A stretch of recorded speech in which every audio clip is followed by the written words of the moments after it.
Hey, can y'all hear me?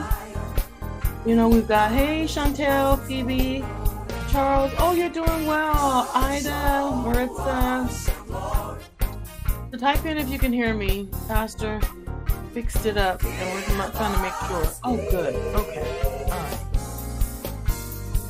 Well, let me just say, yay. Good to see you guys. Happy that you are here. We're still working out this the green screen stuff and all that. Hey, Ingrid. Oh, good, Chantel, you can hear me. All right. Sounds great. Excellent. We are doing everything afraid. We're doing everything scared and what have you, but we're going to do it this way. So first of all, hey, put in hey. All right, is the music on? Thank you for telling me because I can't hear the music. Thank you. I was thinking, Tony, that the music wasn't on because I don't have any headphones. Thank you, Maritza. Let me get it off.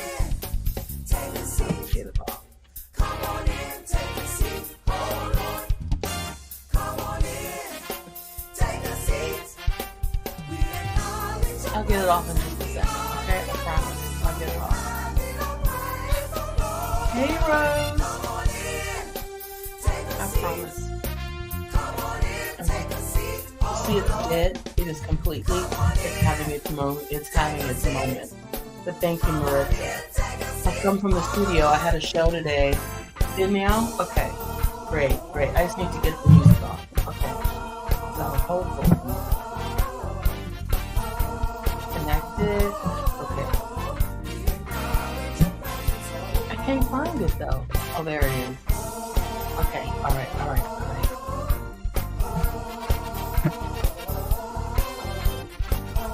Okay. Thanks again, Maritza. Okay.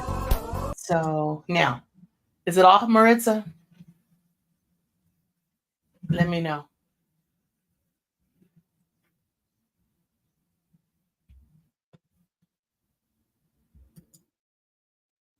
All right. Okay. Thank you, Rose. Thank you. All right. Phoebe says it's off. Okay. All right. Okay. So happy Thursday. I could just figure out how to do that. Okay. There we go. Okay. So here. All right.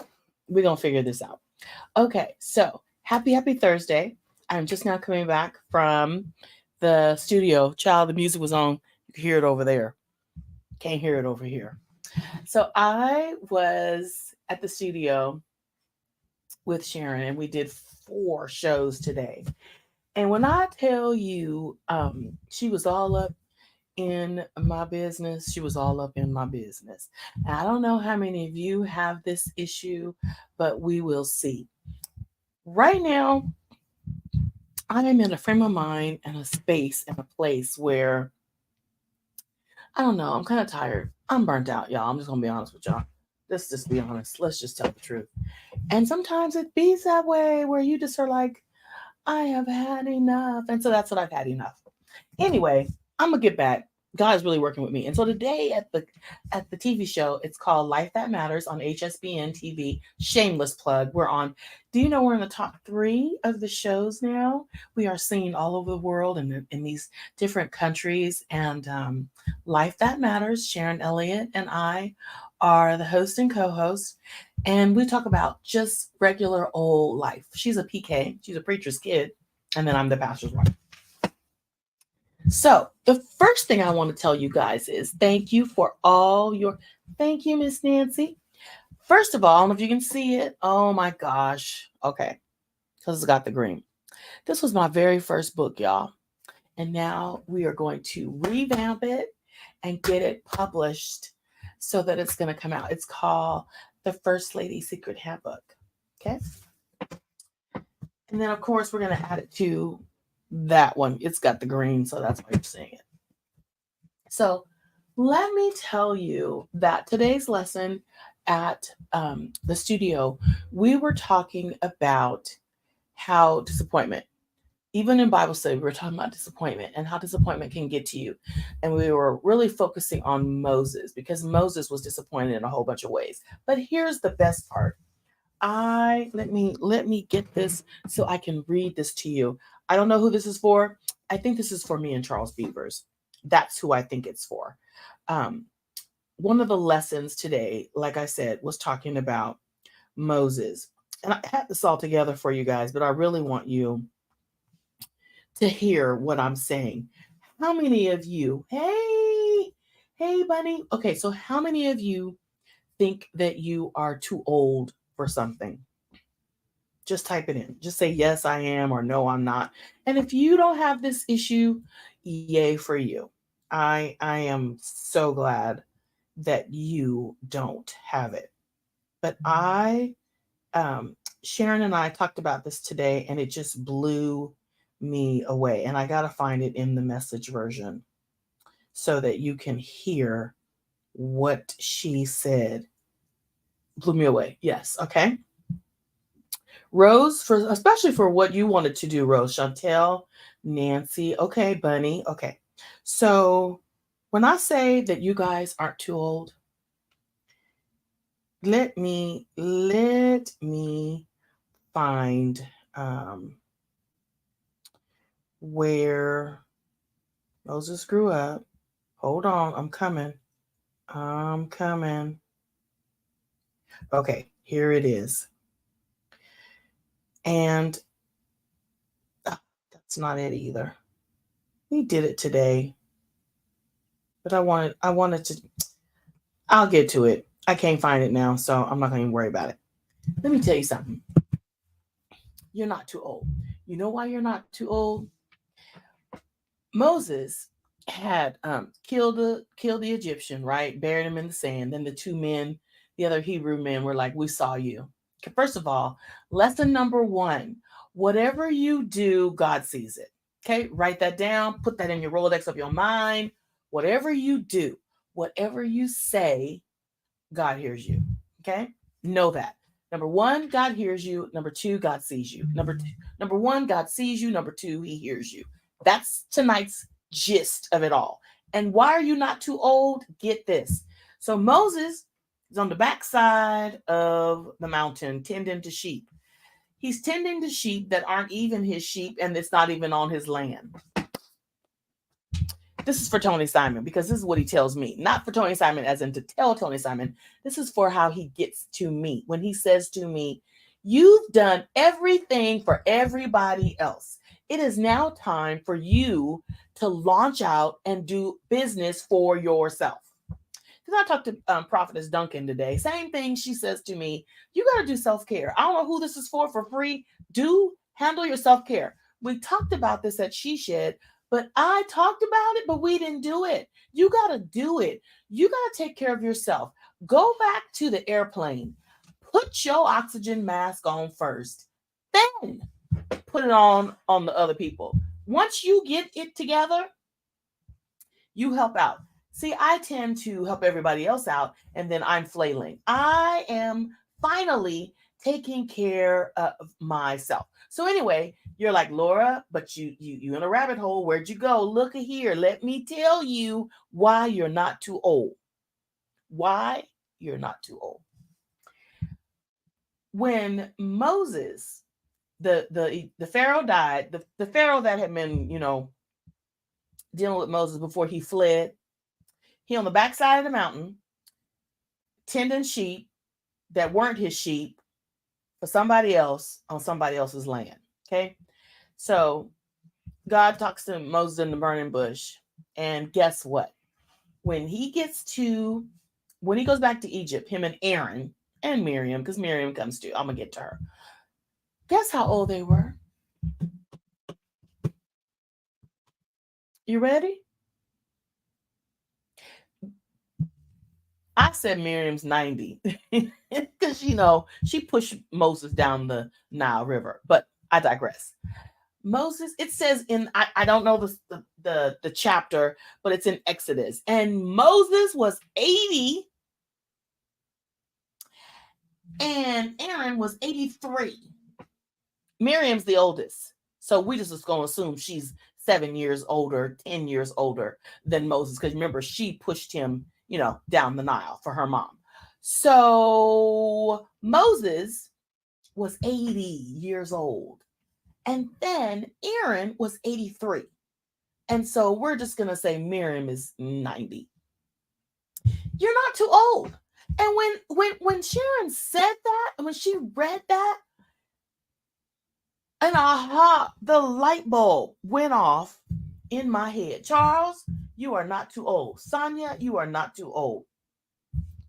Ingress, anybody I'm talking to on here, you are not too old. So last night we were talking about, disappointment and Peter, how we do. Are you coming up empty? And I've been coming up empty, y'all. I've been coming up empty. I don't know how many of you been coming up empty, but I've been coming up empty. I've been coming up empty because I'm tired. I'm tired. I'm tired. I don't want to die. But I know that God has put something in my heart. And because He's put it in my heart, I need to do it. Who am I talking to? What has He put in your heart? Because you got to finish it. You got to complete it. Whatever He's put in your heart, you have to finish it. And that's what last night and today. And I thought, you know what? God is a good God. I'm going to get to the lesson in a minute. God is a fantastic God. He's an awesome Father. And He looks out for us. He loves us so much. And how do you know, Laura, He loves us so much? Because last night and today, especially today, He confirmed. I was sitting in the studio looking at Sharon like, shut your mouth, because the Holy Spirit was just talking through her. He's like, okay, so you don't feel like you are doing your purpose. You don't even feel like you want to do your purpose anymore. You need to get excited because I didn't put this thing in your heart and you need to finish it. I need to finish it. So when I said, let me read this to the people. Are you at the end of your rope? Psalms 27:14. Ready? Because I'm going to ask y'all some questions. Are you at the end of your rope? David said, I would have lost heart unless I had believed that I would see the goodness of the Lord in the land of the living. Wait on the Lord, be of good courage, and He shall strengthen your heart. Let me read it again because I got tripped up. Wait on the Lord, be of good courage, and He shall strengthen your heart. Psalms 27, verses 13 and 14. The word wait originates from a Hebrew word used in making rope. Stay with me. I need you to listen because we're going to go somewhere together.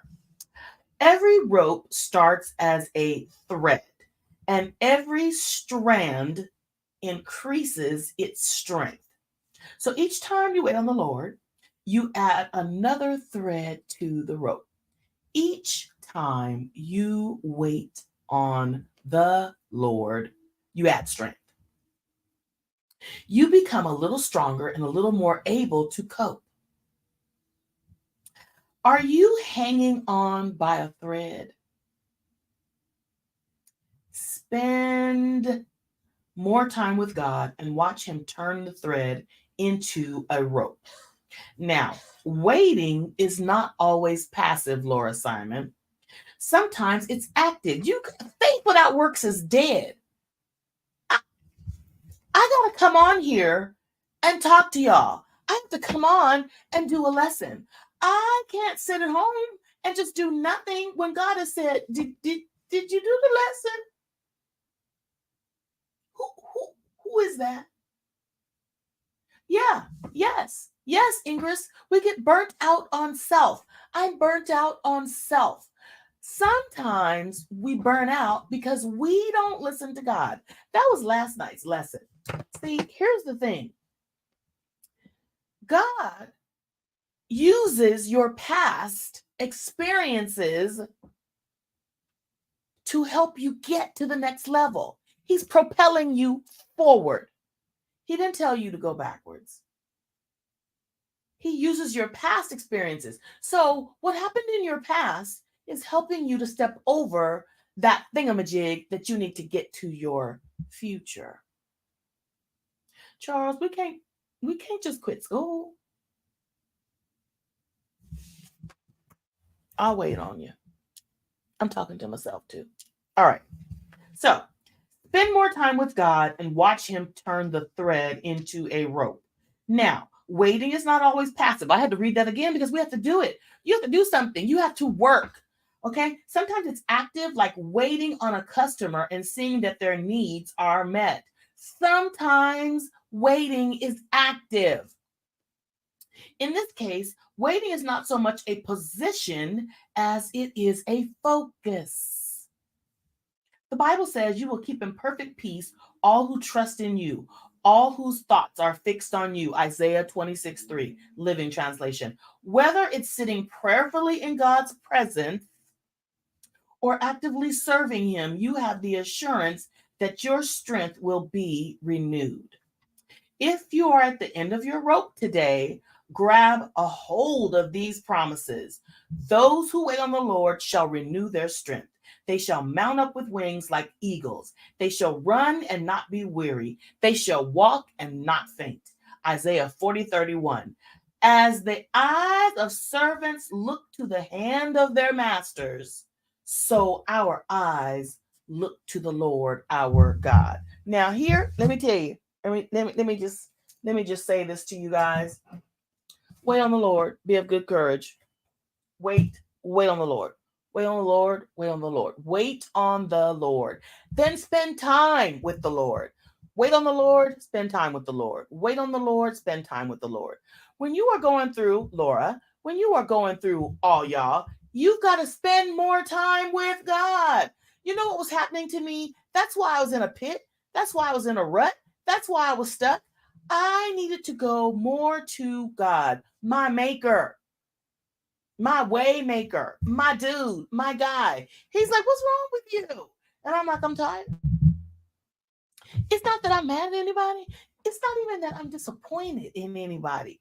I've been on go so long that I need my own self-care. You gotta do some self-care, Ingris. You gotta do some self-care, Maritza. You gotta take care of you. That goes back to the plane. I'm gonna say it again. Put your mask on first.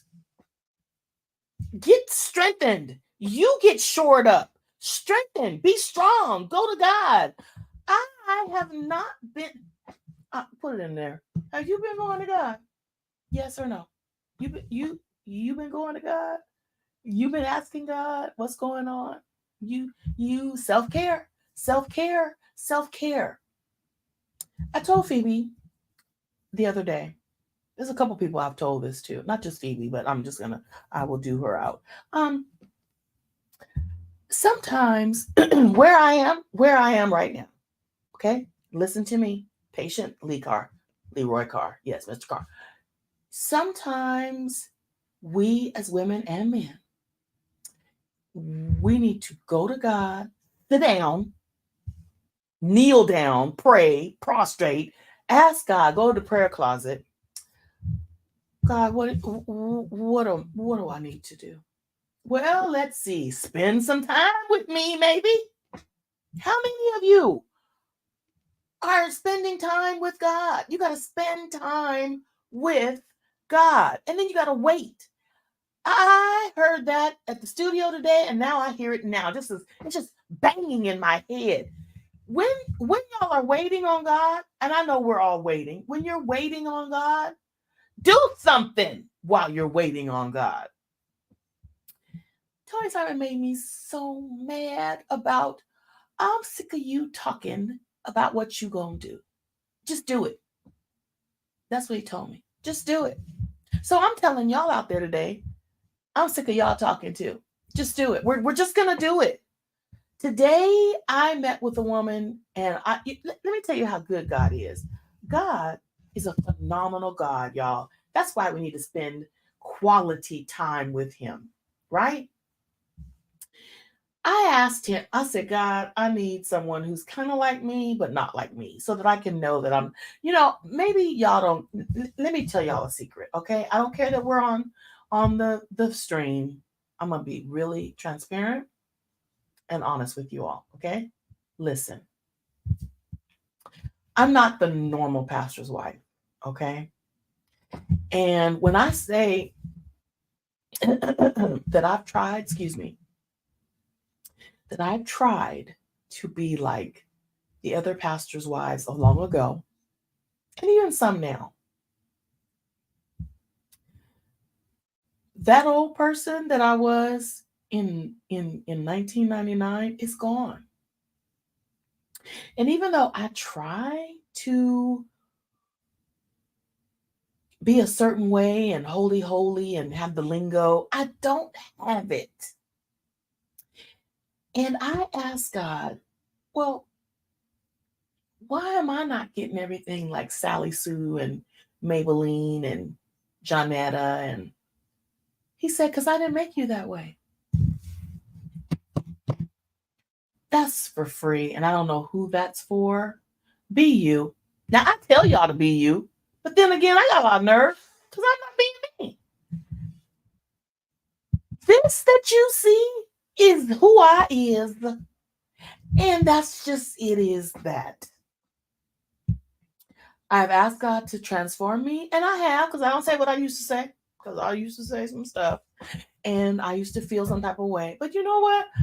I don't have it anymore. I gotta take care of me. I don't have time to take care of nobody else but me. I got to stay in my lane and run my race, Laura's race. I can't be nobody else. And I need to stop trying to be somebody else. How Prophetess Duncan talks and how I talk is like night and day. How one pastor's wife talks and how I talk is another way. Do you? Because God said to wait on him. So I need to stop. That's another lesson of Moses, Miriam, and Aaron. You know, Miriam and Aaron in Numbers 12 got a little beside themselves. They were dealing with two things: racism, prejudice, and jealousy. Verse 1 says, you go read it. It's only 16 verses. Numbers 12:1 says, Miriam, she started it. Miriam and Aaron had a problem. They didn't like the Cushite woman. They didn't like that Ethiopian woman that Moses married. That's the first thing. The second thing is, then Miriam has the nerve to say to Aaron, don't God speak through us? Don't he give us a message just like he gives it to Moses? And God heard them. And God was mad. And so God told Moses, you read it for yourself. You, Aaron, and Miriam, I want to see at the tent, at the tabernacle tent. Come on over.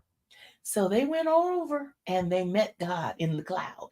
And then God, it said, got to the doorway of the tent, of the tabernacle, of the sanctuary, of the church, whatever you want to call it. And he said to Miriam and Aaron, step forward, you two. Not Moses, you two.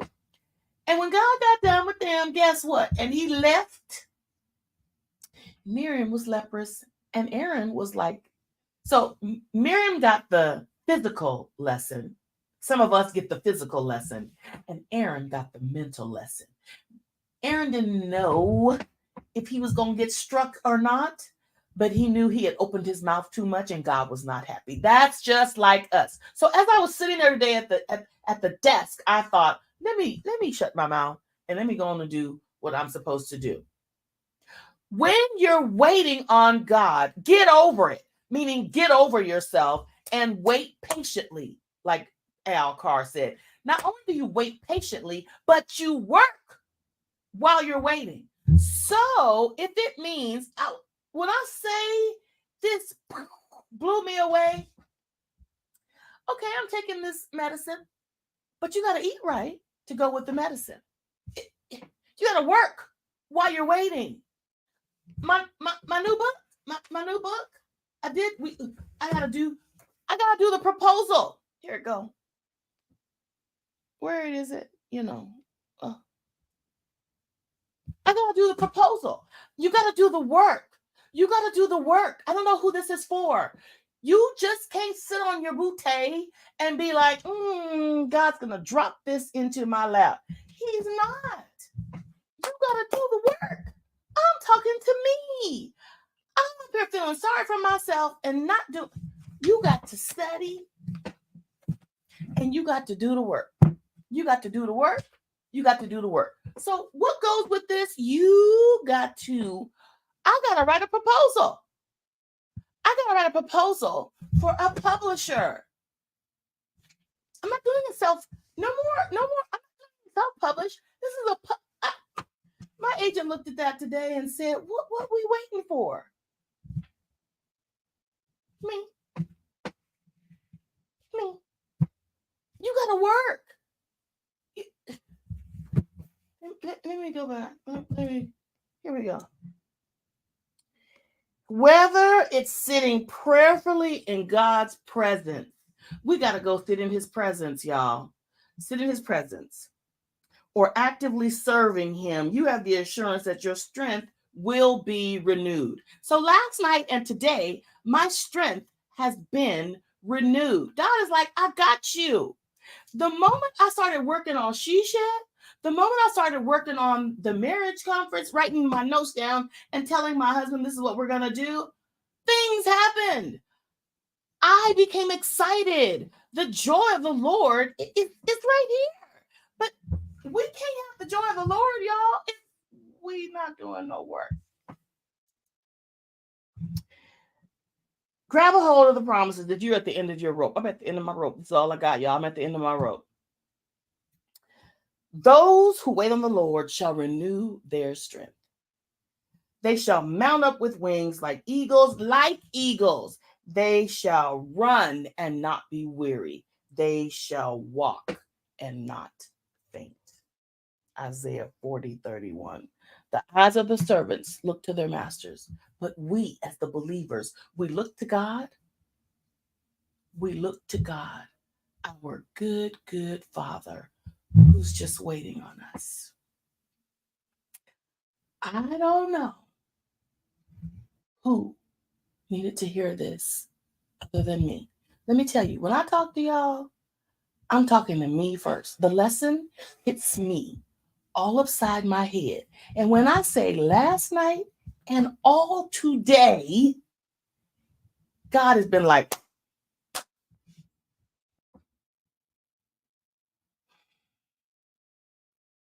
and then he sent me, folks. We were on the TV show, literally taping live. And I was like, I hear you, God. I hear you loud and clear.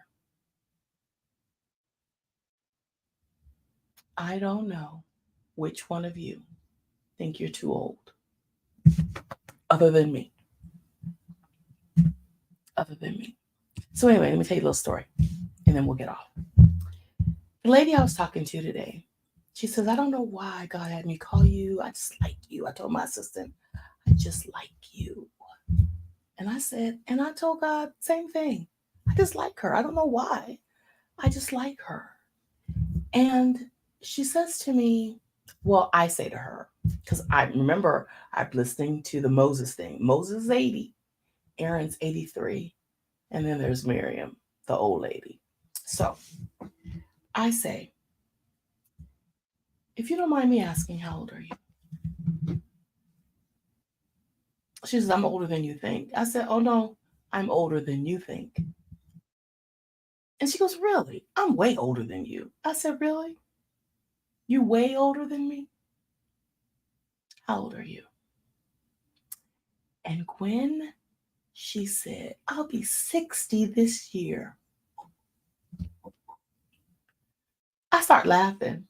You know, I start screaming. I go, girl, I'll be 59 this year. October. She's like, you're kidding me. I'm like, no, I'm not. Self-care. You got to take care of yourself. So my face is here, but look at me in September, y'all. I'm going to be right coming in. Because we got to take care of ourselves first before we can take care of anybody else. Y'all, Moses was 80. Aaron was 83. And Miriam was older. Wait on the Lord. He gonna give you some wings like eagles. I'm paraphrasing, you know that I am. And you're gonna be able to run and not faint, and you're gonna walk and not faint. You're gonna run, not get weary, and you're gonna walk and not faint. But while you're doing all this, while you're waiting in the midst of waiting, wait at the feet of God. Get in it with him, and he's going to hook you up. You got to work while you're in the pit, like Joseph. Joseph got out the pit, and he was in the prison, and he was at Potiphar's house, and then he went to the palace. So just like last week, you got to be consistent. You got to be constant. You got to be confident, and you got to be courageous. All of those. All of those. So I'm back. Well, almost. Because I'm at the end of the road. And y'all, between the new book and going back to school, you got to work. You got to work while you're waiting. You can't just sit there. It's not going to just drop out of the sky into your lap. Chantel, you preach the word, girl. You're going to do a fantabulous job. Sit at his feet and wait to hear what he's going to tell you. Work, write, get it prepared while you are waiting. Get it done. Get it done. Get it done. Get it done. We're going to have our conferences. We're going to have our tea. We're going to San Diego. And we're going to get it done. We are going to work while we're waiting. That's me included. Now, for those of you, well, I won't say that. See, God's saying shut up. All right, I'm shutting up. All right. You know what to do, right? You know what to do. You know what to do. You know what to do. Get it done. See y'all, God willing, next time. Do the work. Get off the end of your rope. Stop swinging. Sit at God's feet. Ask him what you're supposed to do and get it done. Faith without works is dead, Lakeisha. I saw that. Faith without works is dead. Get it done. Uh-oh. My mouse is acting up. All right, for real, y'all. Next time.